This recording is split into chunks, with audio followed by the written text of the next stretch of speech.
"Mom, don't touch the lockbox. I'm handling everything." That was the first message I saw when I pulled into my driveway that Thursday afternoon. But by then I had already noticed the small black box hanging from my own front door. I sat behind the wheel for a moment with the engine off, my purse still on the passenger seat, and the paper bag from the pharmacy resting against my ankle. I had lived in that house for 38 years. I knew every crack in the walkway, every stubborn window, every place the porch boards creaked when the weather turned cold. What I did not recognize was a Realtor's lockbox hanging from the brass handle Henry and I had picked out together when we replaced the front door 12 years earlier. My son Nolan had been telling me for months that the house was becoming too much for me. Too many rooms. Too much yard. Too many repairs for a 71-year-old widow. He always said it gently, as if concern could make a decision belong to him. I had listened. If you enjoy family betrayal stories, hidden wills, and mothers who finally receive justice, subscribe to EverNest Stories. More powerful stories are coming every day. I had even looked at 2 smaller condos with him, but looking was not agreeing, and I had never told anyone to sell my home. I stepped out of the car and walked slowly toward the porch. The lockbox looked new, almost cheerful in its neat black casing. I reached for it, then stopped when my phone buzzed again. "Please don't make this harder than it needs to be. We'll talk tonight." I read that sentence twice. Then I put the phone back in my purse. I did not call Nolan. I did not touch the box. Instead, I unlocked my door with my own key and carried the pharmacy bag inside. 10 minutes later, I heard tires on the driveway. Through the front window, I saw a dark blue SUV pull up behind my Buick. A woman in a gray blazer stepped out holding a tablet and a leather folder. She walked toward the porch with the confident pace of someone arriving for an appointment she believed had already been approved. When she saw me standing inside the open doorway, she stopped. "Mrs. Caldwell?" she asked. "Yes." Her smile faded just slightly. "I'm Erin Walsh. I'm the listing agent Nolan spoke with." Listing agent. Those 2 words settled into the room between us. I moved aside and let her step into the entryway. "What exactly did my son tell you?" I asked. Erin glanced at the lockbox, then back at me. "He said you were preparing to move and that he was helping you handle the sale." I felt something cold and precise settle over my thoughts. Not panic. Not anger. Clarity. "Did he tell you I had already agreed to sell?" Erin hesitated. That hesitation told me more than her answer. She opened the tablet. "He provided some documents, but I wanted to verify ownership before we moved forward. There were a few things I wasn't comfortable assuming." She tapped the screen several times and turned it toward herself. Her eyes moved across the county property record. Then she went very still. She looked at me, then at the screen again. "Mrs. Caldwell," she said carefully, "why is your name the only one on this deed?" I held her gaze. "Because this is my house." The color shifted in her face. Outside, the lockbox hung exactly where Nolan had put it. I could have walked out and demanded that it be removed. I could have called my son and asked what he thought he was doing. I did neither. I looked at Erin and asked one more question. "How long has Nolan been planning to sell my home?" That was when I realized I did not want the lockbox gone yet. I wanted to know how far my son had gone. For the next few minutes, Erin stood in my entryway holding her tablet while I tried to understand how a decision about my home had apparently been moving forward without me.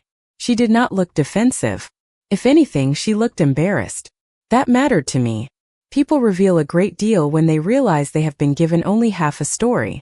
I asked her how long she had been speaking with Nolan. She hesitated before answering. "A little over 3 weeks." 3 weeks. I thought back carefully. 3 weeks earlier, Nolan had come over on a Sunday afternoon with Kimberly. They brought takeout from a barbecue place I liked and acted as though they had nowhere else to be.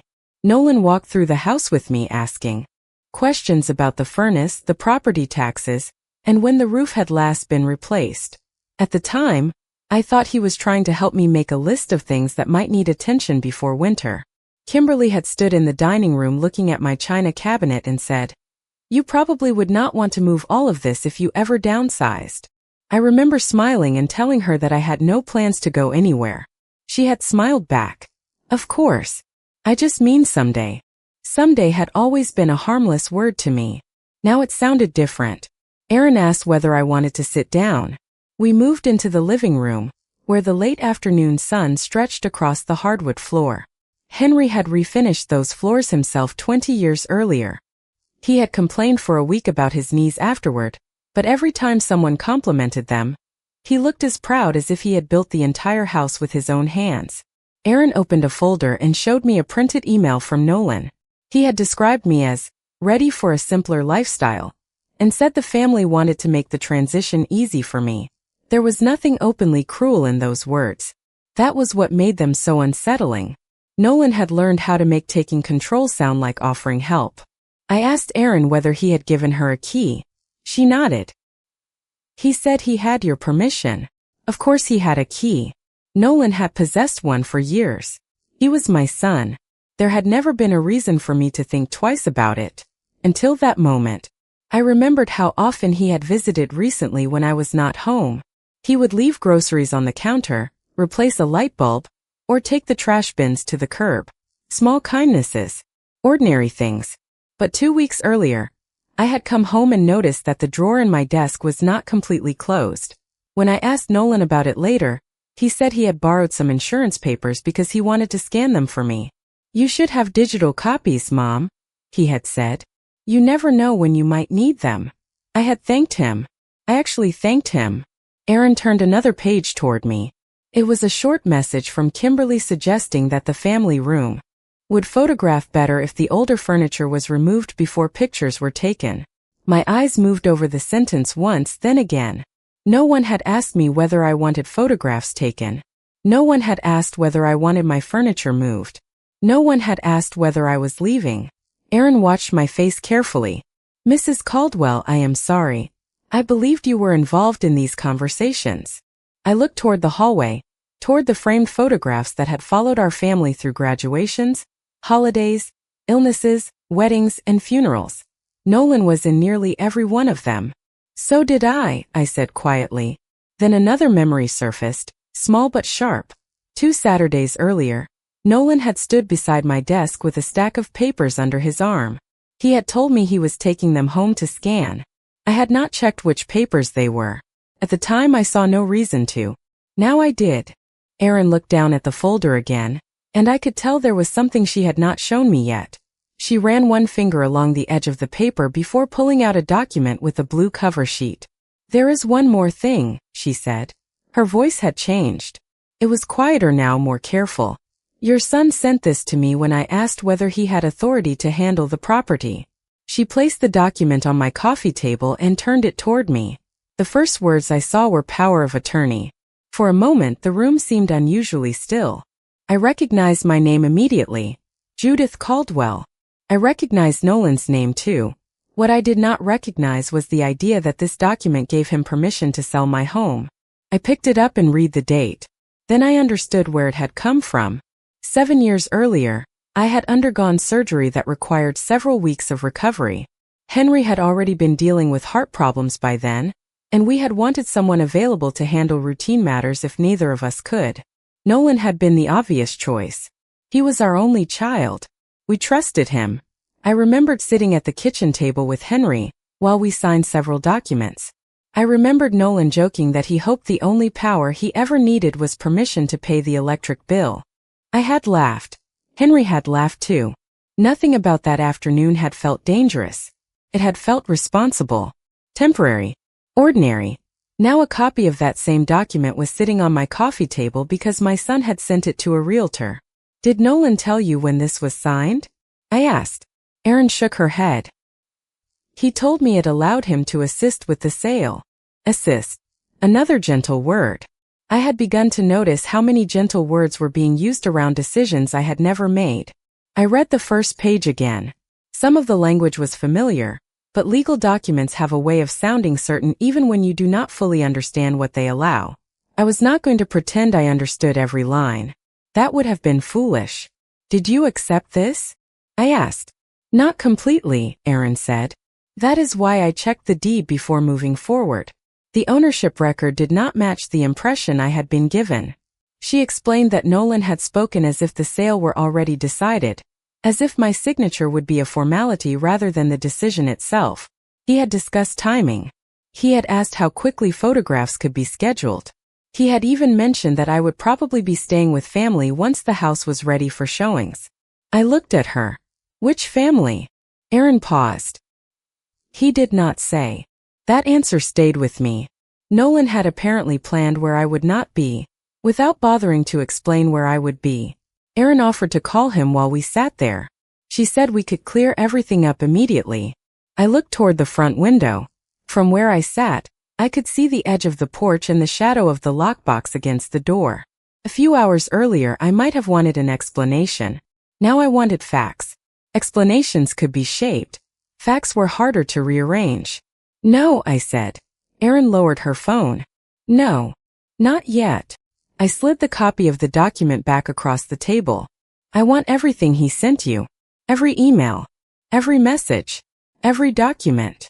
Erin studied me for a moment, then nodded. I can do that. I stood and walked to the desk where Nolan had taken my papers 2 weeks earlier. The drawer still closed unevenly unless you pushed it. Twice. I opened it and looked at the empty space where a folder used to sit. For the first time, I knew exactly which folder was missing. I did not sleep much that night. Not because I was frightened and not because I was waiting for Nolan to call. I was thinking about the missing folder. After Aaron left, I made myself a cup of tea and carried it to the small den Henry used as his office. I had changed very little in that room after he died. His desk was still against the window. His reading glasses were still inside the top drawer. On the bookshelf between old tax guides and repair manuals, sat the gray fireproof box we had used for important papers. I had not opened it in more than a year. The key was taped beneath the bottom desk drawer exactly where Henry had always kept it. That small habit made me smile for half a second. Henry trusted systems. Labels. Copies. Dates. He used to say that memory was good for birthdays and songs, not legal documents. I carried the box to the desk and opened it. Inside were property tax records, insurance policies, old mortgage statements, our marriage certificate, and a folder marked estate updates. I ran my fingers over Henry's handwriting. It was strange how a few blue letters could make a person feel close and impossibly far away at the same time. I opened the folder. Near the front was a copy of the deed showing the house in my name. Behind it were papers from Charles Monroe, the attorney Henry and I had worked with for years. Then I found a document dated 3 years after the power of attorney Nolan had shown Aaron. I read it slowly. It referenced changes to our estate plan and replaced certain earlier authority arrangements. I did not pretend to understand every paragraph, but I understood enough to know that Nolan's copy might not tell the whole story. I checked the clock. It was a little after 7 in the evening. Charles kept reasonable hours and I almost waited until morning. Then I remembered the lockbox still hanging outside my door. I called. He answered on the 4th ring. Judith. His voice carried the same measured tone I remembered from every meeting Henry and I had ever had with him. I hope everything is all right. I am not sure yet, I said. I told him about Aaron. I told him about the document Nolan had sent her. I told him about the missing folder. Charles did not interrupt. When I finished, he asked me to read the date on Nolan's copy. Then he asked for the date on the estate update in front of me. There was a pause. Do not sign anything, he said. Do not agree to anything. And do not confront Nolan tonight. Was that old power of attorney still valid? I asked. I need to review the exact language before I give you a complete answer. That was Charles. Careful first. Certain second. But I can tell you this much. The later documents changed important parts of your authority structure. I looked again at the page in my hand. So Nolan may not have the power he thinks he has. That is correct. Charles asked me to bring every document I had to his office the next morning. He also wanted copies of whatever Aaron sent me. Before we ended the call, I asked one more question. Charles, could Nolan sell this house without me knowing? His answer came without hesitation. Judith, your son has much less authority than he appears to believe. After we hung up, I sat alone at Henry's desk. The tea beside me had gone cold. I looked around the room at the life Henry and I had organized together, not perfectly but carefully. The roof receipt from 19 years ago. The porch estimate we argued over for 2 days. The final mortgage statement Henry had framed as a joke because he said we had earned the right to admire a zero balance. Nolan had grown up in this house. We had trusted him with a key because he was family. Somewhere along the way, he had begun treating access as ownership. I closed the fireproof box and placed it beside my purse for the morning. Then I walked to the front door. Through the glass I could see the black lockbox hanging in the porch light. I left it there. For the first time since I had seen it, it did not feel like a threat. It felt like evidence. The next morning I carried the fireproof box into Charles Monroe's office just before 9. His receptionist offered me coffee, but I declined. I wanted my hands clear and my mind clearer. Charles spread the documents across his conference table in neat rows, moving slowly, reading dates before reading details. Erin had already emailed me copies of everything Nolan had sent her, so I forwarded those to Charles as well. We began with the old power of attorney, then the estate update, then the deed. Charles read in silence for nearly 20 minutes before leaning back in his chair. "The situation is serious," he said, "but not in the way Nolan seems to think." He explained that the older document did not give my son unlimited authority over my property, and the later estate changes narrowed matters even further. More importantly, nothing in the records gave Nolan the right to decide on his own that my home should be sold. I listened without interrupting. I had spent most of the previous evening wondering whether I had missed something obvious. Charles gave me an answer I could understand. "He may have believed he could act for you in certain limited circumstances. That is not the same as owning the decision." I thought about Nolan's message telling me he was handling everything. "Then what do I do?" I asked. Charles folded his hands. "First, you document. Second, you do not argue with him. Third, you let people who keep records do what they are good at." That afternoon, Erin sent me the full email chain. I read every message from the beginning. Nolan had first contacted her almost a month earlier. He asked what homes in my neighborhood were selling for. A week later, he sent photographs of the kitchen, living room, backyard, and front porch. I recognized the angle of one photograph immediately. It had been taken from inside my dining room while I was not home. Another message asked how much notice was needed before professional photographs could be scheduled. Then came a note from Kimberly. She suggested removing my older furniture because the rooms would show younger without it. I sat at my desk and kept reading. Nolan asked whether potential buyers preferred quick closings. He asked whether an estate sale company could clear remaining items after I moved.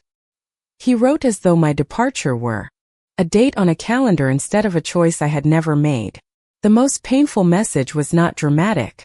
It was one sentence from Kimberly near the bottom of an email about estimated proceeds. "Once Mom's place sells, we should finally have enough room to fix the financial mess." I read it once, then again. I took off my glasses and placed them beside the keyboard. That sentence changed something. Until then, I had still been trying to tell myself Nolan had become overprotective. Too controlling perhaps, but convinced he was helping. Kimberly's words removed that excuse. They were not simply worried about where I would live. They were thinking about what my house could solve for them. I printed the email and added it to the folder Charles had given me. Then I started a timeline. Dates Nolan visited. Dates papers disappeared. Dates Erin received documents. Dates Kimberly sent messages. I even wrote down the afternoon I noticed my desk drawer open. Small details that had felt meaningless now sat beside each other in black ink. Around 4 Nolan called. I watched his name appear on the screen and let it ring until voicemail picked up. A minute later, he sent a message asking whether I had spoken with Erin. I did not answer. I was not ready to hear his explanation. Explanations could come later. For the first time, I had something more useful than suspicion. I had records. And records did not care how gently someone said they were only trying to help. By the following morning, Charles had already contacted Erin and made sure nothing connected to the house moved forward without my direct approval. No photographs. No showings. No listing agreement. No discussion of closing dates. Everything stopped quietly, which was exactly how I wanted it. I did not need Nolan to know what Charles was doing yet. I needed to see what Nolan would do when the plan he thought he controlled suddenly stopped responding to him. Around 11 my phone rang. "Nolan." I let it ring twice before answering. "Hi, Mom." His voice was light, almost casual. Did Erin come by yesterday? I looked through the front window at the lockbox still hanging from the door. She did. Good. Did she explain? The plan. There was that word again. The plan. As if it belonged to both of us. She explained more than you intended, I said. Silence. Not long. Maybe 2 seconds. But long enough. What is that supposed to mean? He asked. It means we will talk soon. His tone changed. The softness disappeared first. Then came impatience disguised as concern. Mom, I think you are getting confused about what we discussed. I stood very still. What exactly did we discuss, Nolan? Downsizing. Making things easier for you. You said the house was becoming a lot. I said the gutters needed cleaning. Another pause. That is not the same thing. He sighed. This is what I mean. You forget conversations, and then everything turns into a problem. I looked at the timeline on my desk. Dates. Emails. Copies. His words could not move those. I remember enough, I said. Mom, nobody is trying to take anything from you. I did not answer. People often rush to deny the accusation they are most afraid you have already understood. Nolan kept talking. He said Kimberly and he were worried about me living alone. He said property values were high. He said it made sense to act before repairs became expensive. Every sentence sounded reasonable by itself. Together they formed a life I had never chosen. Then he asked the question I had been waiting for. Did Erin give you any paperwork? Why? I asked. Because some of it is complicated. I do not want you reading something and misunderstanding it. I almost smiled. Not because anything was funny. Because for the first time I could hear the pattern clearly. Help had become permission. Concern had become control. Now information itself was apparently too complicated for me. I think I can manage reading my own documents, I said. His voice tightened. I am only trying to protect you. Then you should be relieved that I am protecting myself. He went quiet again. Before he could answer, I told him I had an appointment and ended the call. My hands were steady when I set the phone down. That surprised me. A day earlier, hearing Nolan question my memory might have made me wonder whether I was being unfair. Now it only made me more careful. Charles called shortly after lunch.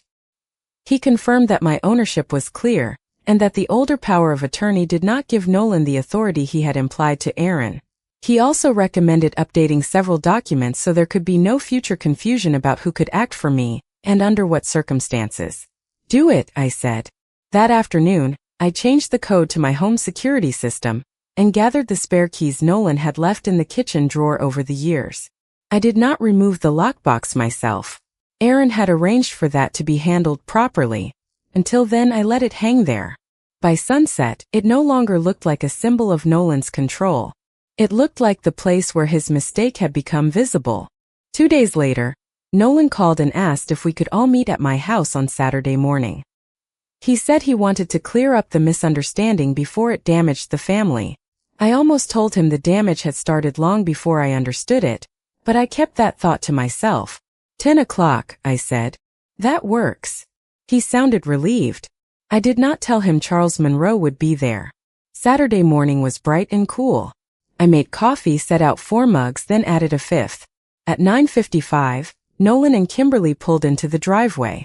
Kimberly stepped out first, carrying a leather tote and wearing the expression she used at holiday dinners when she had already decided what everyone should do. Nolan followed with a folder tucked under his arm. When I opened the door, his eyes moved immediately toward the wall where the security panel was. He noticed the new code had already been changed. Mom, he said carefully, we really need to talk about all of this. That is why you are here. Kimberly looked past me toward the living room. Is Erin coming too? No, I stepped aside. Someone else is. Charles entered from the den where he had been waiting. Nolan stopped walking. Kimberly's face changed before she could hide it. Charles Monroe, Nolan said. It was not a greeting. Charles nodded. Good morning. We sat around the dining room table. Nolan placed his folder in front of him but did not open it. Charles placed 3 documents beside mine. The first was the deed. The second was the old power of attorney. The third was the later estate update. Nolan leaned back. This is getting ridiculous. Charles did not react. Then it should be easy to clear up. Nolan looked at me. Mom asked me to help with the house. Charles turned slightly toward him. Show me where. Nolan blinked. What? Show me the document where Judith authorized you to market the property or decide on a sale. Nolan opened his folder and pulled out the same power of attorney Aaron had shown me. Charles placed the later document beside it. This authority was changed years ago, he said. And even the older document does not support the representation you made to the realtor. Kimberly folded her arms. We were trying to help her. She is 71 years old and living alone in a house that is too much for her. I looked at her. When did I say that? Judith, everyone can see it. That is not what I asked. The room went quiet. Nolan rubbed his forehead. Mom, you told me you wanted less responsibility. I told you I was tired of cleaning leaves from the back gutter. He looked away. Charles slid a printed email across the table. Then why did you tell Aaron Walsh that Judith would be out of the house before showings began? Nolan's eyes moved over the page. Kimberly answered before he did. That was just planning ahead. I turned to her. Planning for where? She did not answer. I looked back at Nolan. Where exactly was I supposed to be living? We would have figured that out. After my house was listed? His jaw tightened. You are making this sound worse than it was. I picked up another email and placed it between us. You took photographs while I was not home. You discussed removing my furniture. You asked about closing times. You told a realtor I had already agreed. Nolan looked at Charles. This is a family matter. Charles stayed calm. It became a legal matter when property rights were represented without the owner's direct consent. Kimberly pushed her chair back slightly. This is unbelievable. I looked at Nolan. Then answer one simple question. He met my eyes. Why did you tell Aaron I had already moved out? He opened his mouth and closed it again. For the first time since all of this began, no explanation came. The silence after my question lasted long enough for the coffee to feel cold in my hand. Nolan looked down at the papers spread across the table. Kimberly stared toward the window as if something outside might rescue the conversation. Charles did not speak. He did not need to. I had spent days collecting facts, and now the facts were doing the work for me. Finally, Nolan cleared his throat. I thought once you understood the numbers you would agree. I looked at him. What numbers? He did not answer immediately. Kimberly shifted in her chair. The house is worth a lot more than you realize, Judith. Keeping that much money tied up in one property does not make sense. There it was. Not concern about my stairs. Not the gutters. Not whether I was lonely. Money. Charles opened another folder. There is something else you should see.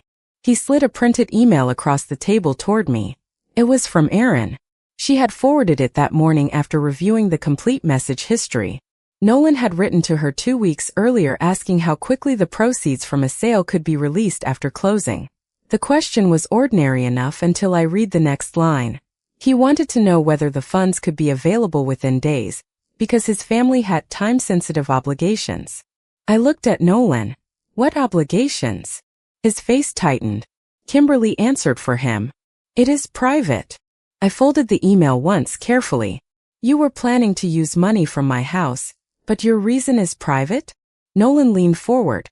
Nobody said we were taking your money. Then why did you care how quickly it would be available?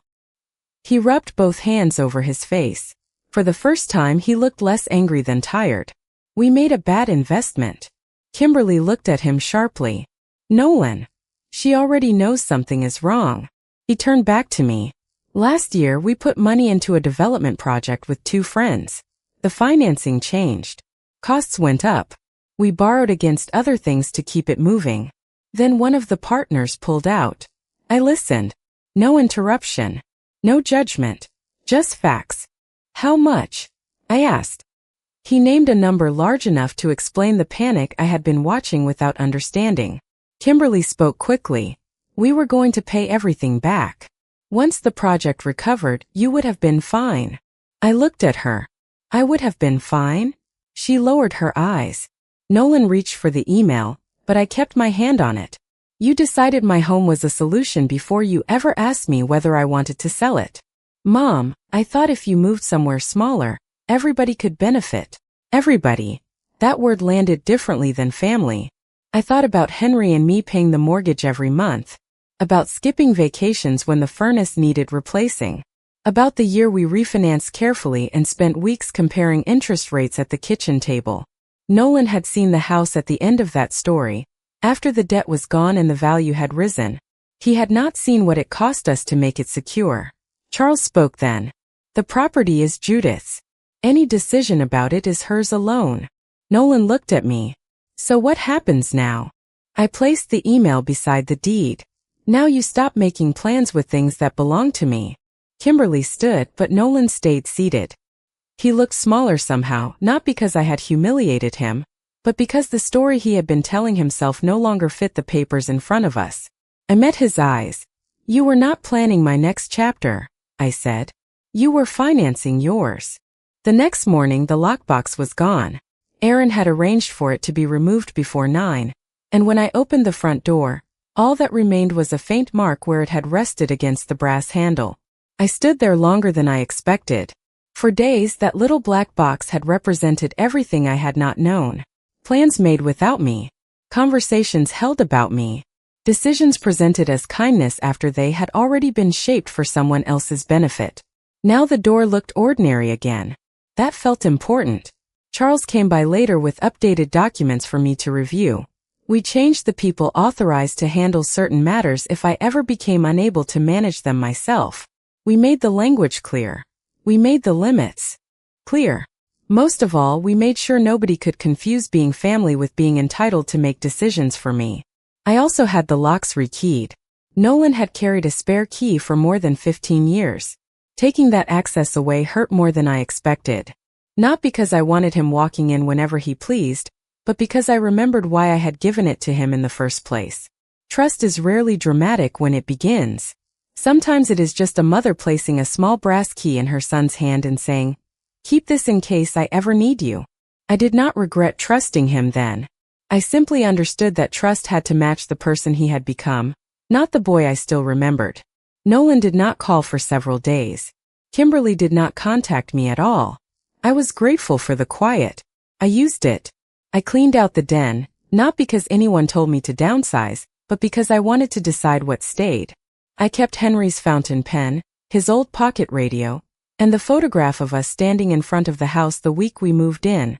I donated boxes of tax papers we no longer needed and moved a bookcase into the room. By the end of the week, the den had become a reading room. Mine. I painted the front door a deep blue Henry would have called too bold. I think he would have liked it anyway. Then I bought 2 simple chairs for the porch. For most of my life I had arranged chairs around other people. At dinner tables, birthday parties, holidays. I made room before anyone asked. This time I placed one chair where I wanted to sit in the morning sun. The second stayed beside it, but I no longer thought of it as reserved. Nolan finally called on a Sunday evening. He apologized, though not perfectly. He said fear had made him justify things he should have asked about first. I told him I loved him.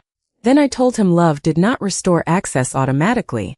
He was quiet, but he listened. That was enough for the moment. I did not sell the house. Maybe someday I will. If I do, it will be because I wake up one morning and decide another home suits me better. The decision will begin with me. A few weeks later, I sat on the porch with coffee warming my hands and looked at the place where the lockbox had been. I spent most of my life believing a mother proved her love by keeping the door open. At 71, I learned something else. A door is still yours even when you finally decide who gets a key. Subscribe to EverNest Stories for more emotional family betrayal stories, inheritance secrets, and mother's justice. And watch the next story on screen now.